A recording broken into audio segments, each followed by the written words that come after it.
आप भी अपनी सीमाओं को पार कर रहे हैं। मेरा सवाल समित पात्रों से, भाजपा के प्रवक्ता ये हैं शाहजाद पूनावाला, ठीक है, पहले बताइए ना, वो अपनी बात को रखना चाहते हैं। अच्छा, भाजपा का प्रवक्ता समित पात्रा है, वो भी अपनी बात को अमीश देवगन, मैंने सवाल किससे किया? अच्छा देखिए, समित पात्रा से किया। मेरा जवाब नहीं बचा है, तो ये भी फाइनलिस्ट है। यही तरीका है, ये इनकी है, ये अमीश देवगन, आपकी हर बात मानता हूँ, माफ करना, ये मजाक नहीं है, देश देख रहा है। मैं बिल्कुल दिला रहा हूँ। बाद में बोलेंगे, अरे एक सेकंड, ऐसे कैसे होगा? अरे 30 सेकंड बोली हो गया समाज है, करुणा की बात करें। अरे अभी तो करुणा की बात की। आचार्य जी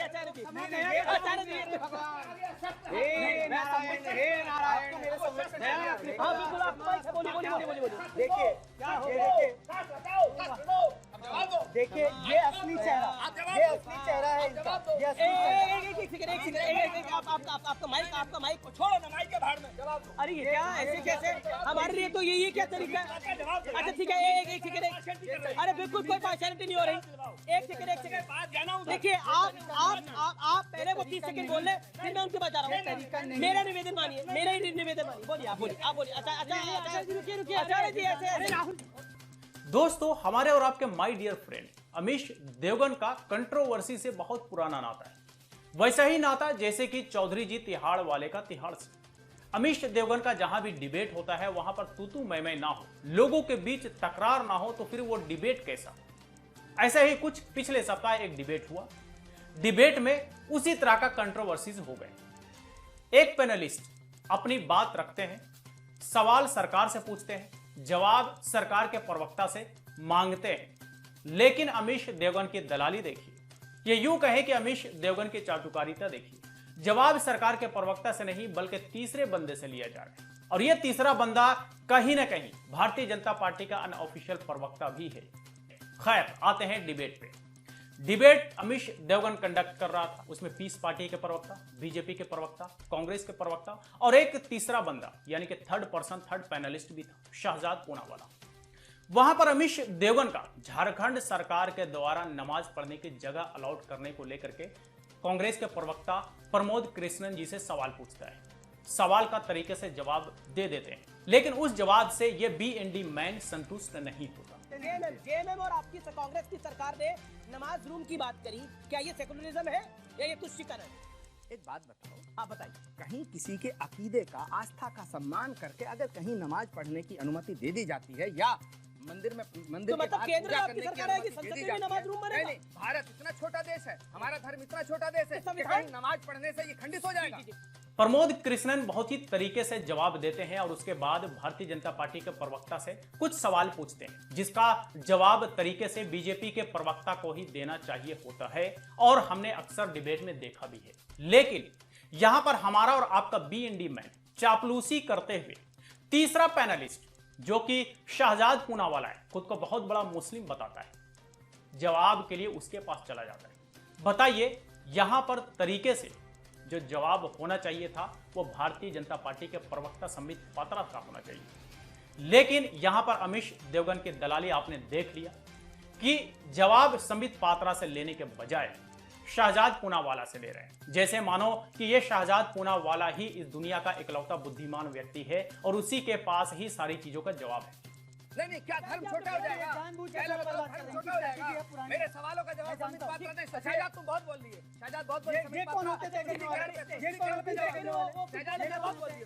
मुझे लगता है कि संबित पात्रा को हटा करके प्रवक्ता अब शाहजाद पूनावाला को ही बना देना चाहिए। हम अमीश देवगन के हिसाब से बोल रहे हैं। यहां पर प्रमोद कृष्णन अपनी बातों पर अड़ जाते हैं कि हमने सवाल भारतीय जनता पार्टी से पूछा है तो भारतीय जनता पार्टी के प्रवक्ता को ही जवाब देना चाहिए, लेकिन अमीश देवगन अपनी चाटुकारिता करते हुए देखिए कैसे कुछ करता है।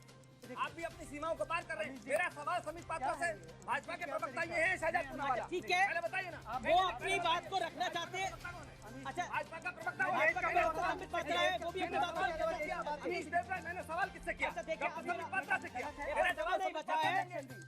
तो ये आपने देखा, संबित पात्रा से जवाब लेने के बजाय ये भी अपने जीत पर अड़ गया कि हम शाहजाद पूनावाला से ही जवाब लेंगे, जो कि तरीके से जवाब संबित पात्रा से होना चाहिए था, जवाब संबित पात्रा से लिया जाना चाहिए था। प्रमोद कृष्णन जी भी अपनी बात पर अड़ गए कि हमें तो जवाब बीजेपी के प्रवक्ता से ही चाहिए। बोलिए बोलिए। शहजाद, मेरा वाला देखो, सवाल 5 नहीं है मिनट से समय मेरे बर्बाद सवाल का पर जवाब मैंने उनसे सवाल किया है, संबित पात्रा मैंने से उनसे बोलूंगा। मैंने उनसे सवाल किया। एक सेकंड ना, मैं संबित ठीक है पात्रा से। आप पहले वो नहीं, अरे वो मैंने उनसे सवाल किया है। मैं सुनूंगा ही नहीं, मैं कान में उंगली दे दूंगा। अच्छा उंगली दे लीजिए आप 10 सेकंड तो सुन लीजिए। कोई बात नहीं, ठीक है, आप इसको जवा लो, मैं जा रहा हूँ। एक सेकंड, ये क्या तरीका है?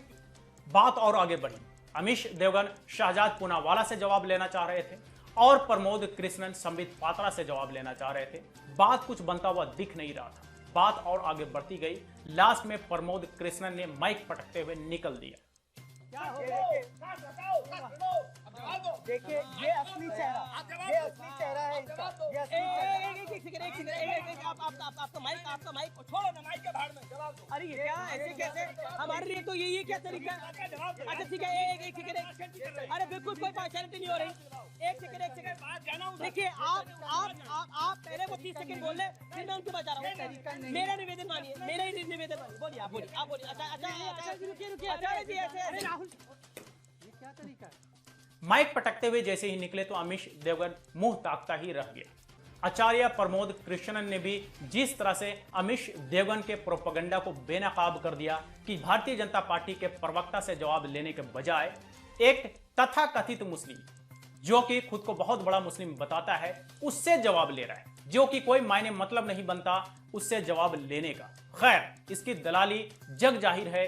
अमीश देवगन के बारे में पूरा देश जानता है कि ये किसके लिए काम करता है और कब से ये काम करता आ रहा है। इसे नए नए नामों से नवाजा जा चुका है क्योंकि ये बंदा इसी लायक है और हम सब बखूबी जानते हैं कि ये बंदा आगे भी इसी तरह से करता रहेगा। तो इनसे हम इससे ज्यादा ना उम्मीद कभी किया था, ना आज करते हैं, ना आने वाले समय में इनसे कोई उम्मीद है। खैर, इन्होंने पत्रकारिता की लुटिया बहुत पहले ही डुबा दी है। पत्रकारिता के नाम पर ये लोग काला धब्बा है। इनसे पत्रकारिता तो बिल्कुल उम्मीद नहीं की जा सकती। हाँ, अगर आप एक्सपेक्ट करते हैं चापलूसी चाटुकारिता तो बिल्कुल आप इनसे एक्सपेक्ट कर सकते हैं क्योंकि ये लोग इन सारी चीजों में माहिर हैं। ये लोग एक्सपर्ट हैं। इनका अच्छा खासा कई सालों का, ये यूं कहें कि पिछले 6-7 सालों का तजुर्बा है इन सब मामलों में।